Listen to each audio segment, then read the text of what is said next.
Bonjour à toutes et tous, bienvenue dans les coulisses du Grand Lyon. Mon invité du jour, Valentin Lungenstrass, adjoint aux mobilités. Bonjour.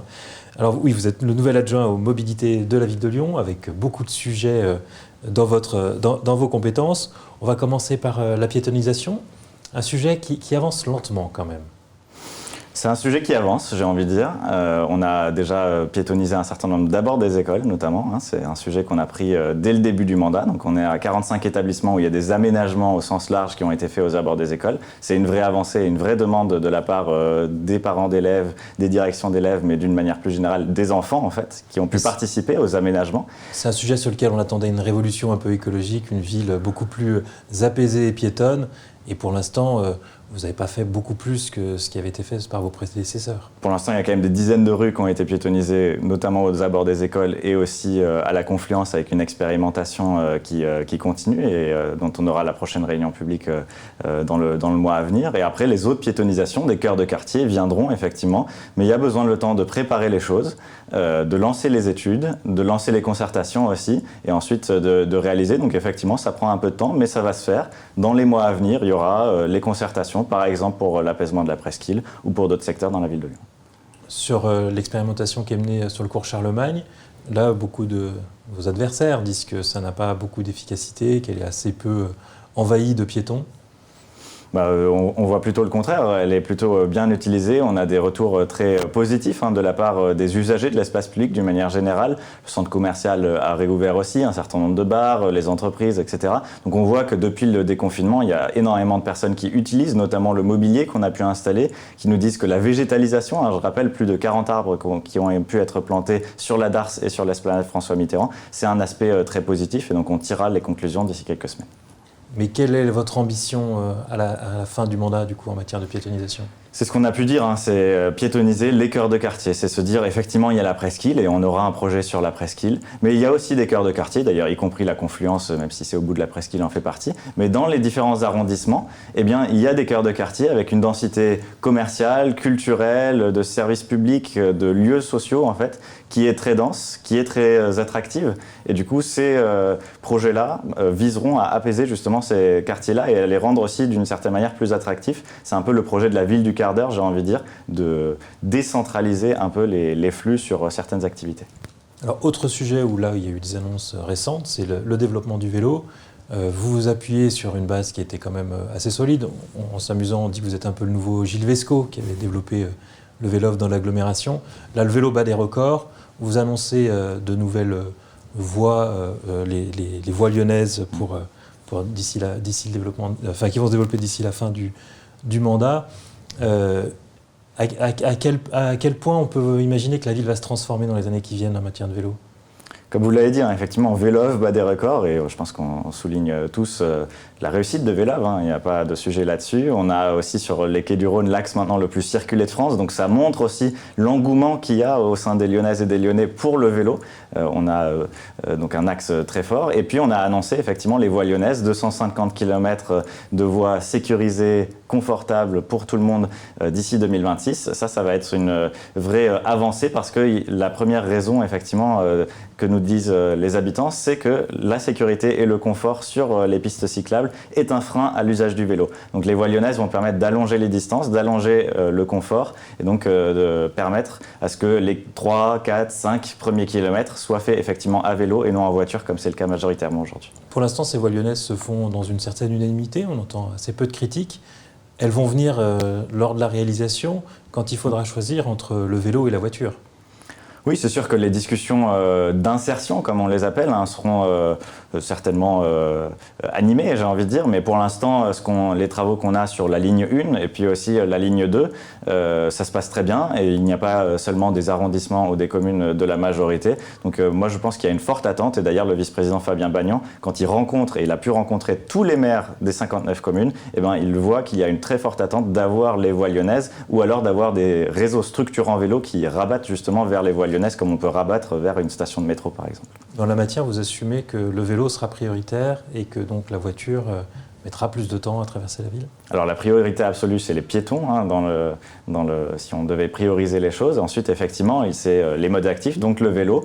Il y a un enjeu, ne serait-ce que de lutter contre la sédentarité. En réalité, il y a aussi une question de santé publique sur la sédentarité quand on développe les modes actifs. Et puis, il y a aussi l'enjeu, bien sûr, de réduire les émissions de gaz à effet de serre, de réduire la pollution de l'air, de réduire l'accidentologie. Et ça, effectivement, en développant le vélo, mais aussi les transports en commun et autres modes collectifs, eh ben, ça y contribue et ça nous permettra d'atteindre les objectifs et d'être à la hauteur aussi des grands enjeux du siècle. Vous êtes félicité de l'arrivée d'un bateau qui permet de desservir le port Édouard Herriot et le centre-ville, avec le développement d'une filière cyclable de livraison. Pour l'instant, on est quand même à un niveau assez anecdotique en matière de logistique urbaine. C'est là qu'on voit qu'il y a vraiment un engouement aussi à susciter, mais qui a commencé depuis un an sur la cyclo-logistique, comme on l'appelle. Donc effectivement, la logistique urbaine qui se fait à vélo, avec un certain nombre d'entreprises sur le territoire qui ont vu une croissance depuis 1 ou 2 ans, effectivement, qui est assez importante. Et les voies lyonnaises sont du coup aussi un projet, j'ai envie de dire, de soutien économique pour ces entreprises, parce qu'elles ont besoin aussi de place, de confort pour circuler. Et puis, je me félicite effectivement qu'on ait pu mener ce projet avec Voies navigables de France, la CNR et la métropole, pour enfin lancer la logistique urbaine fluviale, c'est-à-dire un bateau qui partira du port de Lyon avec des marchandises massifiées, qui arrivera sur un quai et qui pourra dispatcher ça avec des vélos dans toute la ville. Voilà, ça c'est la logistique urbaine du futur, plus propre, plus responsable sur un certain nombre de points, y compris sur les aspects sociaux. Mais qui reste très marginal. Qui pour l'instant se lance effectivement, mais on a pu voir aussi dans le cadre de l'appel à projet qu'il y a un vrai intérêt de la part d'acteurs de la logistique, du transport, y compris d'acteurs industriels, au final de lancer en fait une démarche sur la logistique urbaine fluviale ou sur la cyclo-logistique. Il y a encore des projets qui doivent mûrir, mais je suis plutôt confiant qu'on puisse aller de l'avant et on lancera certainement de nouveaux appels à projets sur d'autres quais pour dans le futur accélérer aussi sur la logistique fluviale. Autre sujet, vous avez annoncé la création d'une zone 30 à Lyon. À quel point elle sera ambitieuse? Est-ce qu'elle va se limiter à toutes les rues secondaires où l'on roule déjà en général à moins de 30 km/h? Ou est-ce que vous allez vous attaquer aux grands axes, notamment les quais sur le Rhône? Effectivement, ce qu'on a annoncé, c'est qu'au printemps, on va opérer une bascule. La majorité des rues passeront à 30 km/h et certains grands axes resteront à 50 km/h. On est en train de définir ces grands axes avec les arrondissements et avec un certain nombre de partenaires. C'est encore en cours, donc je ne peux pas vraiment vous annoncer des choses concrètes, mais oui, il y aura certains grands axes qui resteront à 50 km/h et certains axes qui, on peut les considérer comme structurants ou importants, qui seront effectivement à 30 km/h. Donc l'objectif, c'est bien de diminuer la vitesse pour diminuer le risque en cas d'accident et pour diminuer le bruit aussi, et on connaît l'impact du bruit sur la santé là encore. Mais finalement, en termes de vitesse en ville, ça ne va pas changer grand-chose, puisque là où on passe en zone 30, les gens sont déjà en dessous. Effectivement, la vitesse moyenne est autour de 17 km/h, donc ça ne change pas grand-chose, notamment en heure de pointe. Et voilà. Après, effectivement, le dimanche, ça peut changer des choses sur certains axes. Par contre, ça diminuera la vitesse et donc le risque en cas d'accident et le bruit. Donc on a des bénéfices qui sont quand même plus importants. Et comme vous l'avez dit, en ville, les temps de parcours ne changeront pas massivement liés à ça. Mais vous ne voulez pas vous attaquer aux grands axes? Vous avez peur de la fronde des automobilistes? Non, il y aura des grands axes qui seront inclus, comme dit. Après, il y en aura qui seront à 50 km/h parce que le gabarit n'est pas cohérent avec une mise à 30 km/h à un moment donné. Allez, avant de vous laisser, un dernier sujet sur l'élection présidentielle. C'est que vous avez fait vos études à l'INSA et vous soutenez Yannick Jadot, le candidat écologiste, mais avec une nuance, c'est que vous souhaitez le prolongement des centrales, le prolongement de la vie des centrales nucléaires. Je suis nuancé sur tout un tas de sujets. Je connais bien le sujet du réseau et de la production électrique, la production énergétique. Moi, je soutiens pour le coup le candidat Yannick Jadot et il sera à Lyon d'ailleurs ce vendredi. Donc, on sera ensemble aussi pour mener la campagne. L'objectif, c'est de mener une grande équipe de France de l'écologie autour des sujets.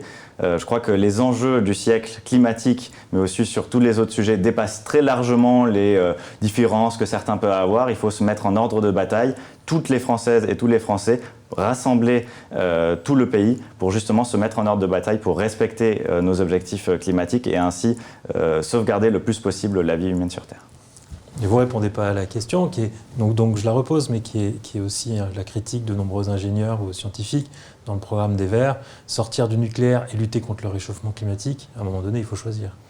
Non, je crois qu'il ne faut pas choisir à ce point-là. C'est un sujet qui est un sujet, effectivement, il en fait partie. Par contre, il y a bien d'autres enjeux. Et d'ailleurs, j'étais il y a une semaine, vu que vous parlez de l'INSA, à l'université des Shifters, du Shift Project, qui mène actuellement un travail assez considérable sur le plan de transformation de l'économie française. Et on voit que pour décarboner notre société, l'économie française notamment, eh bien, il y a bien d'autres sujets que juste la question est-ce qu'il faut passer au nucléaire ou pas. Il y a un certain nombre de personnes qui sont effectivement pour le nucléaire, mais qui ne sont absolument pas pour des sujets de sobriété ou de transformation de l'économie, qui pensent que juste parce que le nucléaire est décarboné, eh ben, ça suffit.